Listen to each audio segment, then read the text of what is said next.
The second area we need to talk about is technical knowledge. What I would really recommend to anyone starting in to commercial real estate is start with the basics, the foundation of cash flow real estate, which would be leasing. Now, there's a number of different areas in leasing that you will need to understand. The first area that you would take a look at that's the easiest would be residential leasing. Most of you are probably already familiar with that, and you want to become an expert on the new Ontario Standard Lease and all of the attachments, clauses, and appendices that go with that. Become an expert on that, how to protect your client, usually your landlord, how to put these together. Landlords come to us to be the experts. We want to be able to fully take care of their business for them. So, understanding rents, how to lease properties, the laws, and best how to serve your client and how to protect them and take care of their business. Clients know when you know your stuff and when you don't know your stuff. And if you don't know your stuff, that's when they're going to leave you. Or if you don't care about them, and maybe you think that leasing a property for your client is beneath you, or you don't get paid enough to do that, that's a bad attitude. We're here to help people and to take care of all of their real estate needs for them. So look at leasing. Once you become an expert on residential leasing, which is fairly simple, you want to look at the other areas of leasing, which would be something like commercial retail, office space, and also industrial leasing. All of these areas are a little bit different, have their different standards and things that you need to take a look at.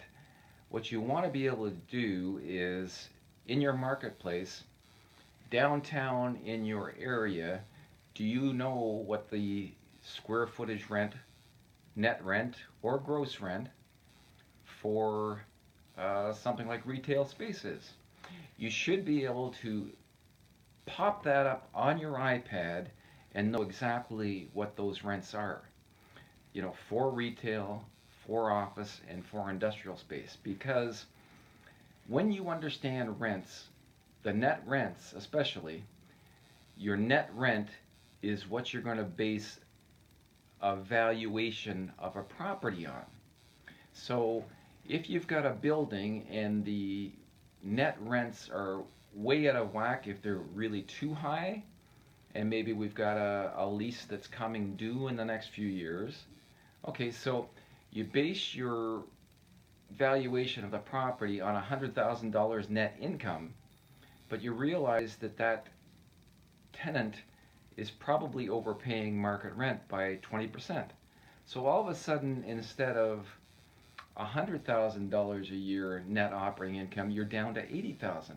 So basically what happened is that property, when you're evaluating it, is probably worth about 20% less than you're evaluating it at right now. You have to know these things, and you have to be able to advise your client about them. So learn the rents in these different areas. Once you establish residential rents, learn something like commercial retail rents, then go on to office space and industrial rents. They're all a little bit different. They express themselves, they're paid a little bit different, and you need to know these things to be able to advise your client on a purchase, on a sale, and being able to lease these properties for them. So once you understand the rents, then you need to know how to put something like an offer to lease together. I would really recommend exercising a high degree of caution when you're doing this. It's the type of thing that it's not what you know that will get you, it's what you don't know. You want to work with probably with a seasoned veteran before your first 5 to 10 commercial or industrial or office leases, because it's the clauses that go in that offer to lease. That's your basic negotiation before you have the lease proper done up, usually by someone's solicitor. So some salespeople think that, well, as long as I send it to the my client's solicitor uh, and he approves it, then it's okay. I'm off the hook. That's not really true. You have a obligation to know what you're doing, to know your business, and just because a lawyer looked at it and said it was okay, does not relieve you of that responsibility to your client to know what you're doing and to properly know how to put a lease together for them. So get a hold of someone in your office or call me. I work with a lot of salespeople, and that's a large source of business for me. So once you understand the basic components of this business, the cash flow, and how to evaluate a property, then you want to learn some of the other things um, about commercial real estate. You need to have a knowledge about HST, the HST clause and offsets, becoming an HST registrant. You're going to want some knowledge about how capital gains works, capital gains exemption especially. Be really careful with this stuff. If you make a mistake on this, these are the types of things that can cost you hundreds of thousands of dollars. It's great to be able to give someone a little bit of advice, but always with the caveat that, you know, also talk to your tax professional about these things. Always a great idea. We have knowledge of these things, but we also want to be in a situation where we're not giving advice that we ought not to give, because if someone acts on our advice, it could end up costing them a lot of money. And when that happens, you know who they're going to look to. So the other thing, once you have an understanding of that, you want to look also at basic things like environmental laws. On most buildings, commercial buildings, and multi-unit residential as well, you will not get institutional financing anymore unless you have environmental studies. So the first thing you want to know the difference between a phase one environmental, what that is and what that means. It's actually a fairly simple process. You want to understand what a phase two environmental is. Not always required. The only time a phase two environmental is required is usually if there's a problem with the phase one environmental. So know the difference between phase one and phase two, what they are, what's involved, what the costs are, why you need them, and also what happens if they find something on the phase two environmental. Phase two environmental is usually drill sampling, core sampling. They usually go down 20, 25 feet and they'll sample around the property. It's a little bit of an expensive type process, but sometimes it is, absolutely necessary. So you need to know what happens if they find something, what it is. Petrochemicals are now broken down into 5 different levels. You can find these standards on the Ministry of Environment (MOE) website. It will tell you how to interpret that data so that if and when, usually when, something happens, you'll be able to get a baseline and get a little bit of a handle on exactly what this means and how to remediate it. One of the things that often happens is you end up, with cash flow properties, you may end up finding a 20 or 30,000 liter buried oil tank. It's not the end of the world. These things happen, and you can deal with them, and you need to be able to know how to remediate it, when to remediate it, and what the basic costs are of doing something like this. These are all things that you need to know.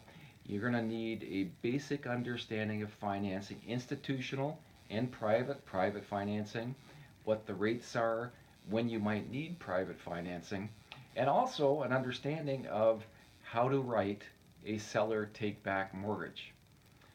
Great way to sell a property sometimes, and sellers sometimes enjoy this, especially if they're at an age where they don't want to be directly involved in property management, but they just want to sit back and enjoy collecting their check every month.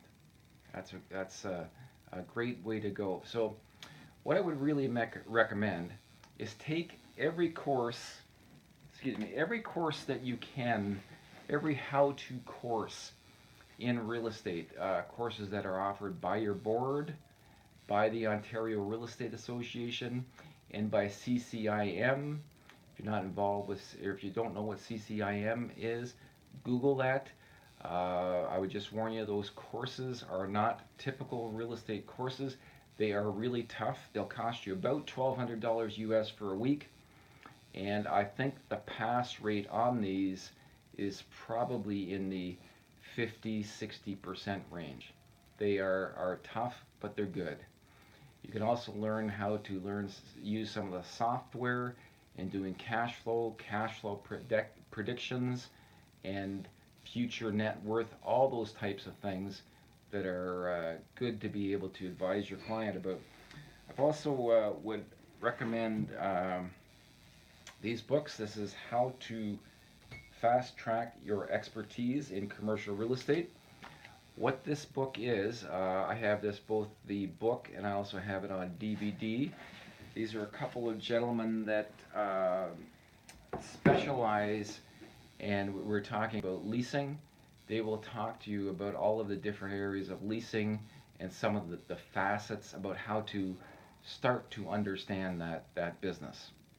The second book is How to Run with the Big Dogs, and that's again a little bit more information. Please Google these. These are real practical advice about how to add your technical expertise in real estate. This is an area that you have to be really careful what you're doing. People are highly litigious these days, and if you represent yourself as an expert or someone that is competent in selling commercial real estate, and you miss something, you give bad advice, you tell someone something that isn't true, without a doubt, they will come back at you. And, it's not going to be cheap. It's going to cost you a lot of money and ruin your day. I've been extremely fortunate that I've never experienced this in 37 years in real estate. And knock on wood, I never want to be in that position. So if you don't know something, don't pretend that you do, and just go along with it. Thanks for listening.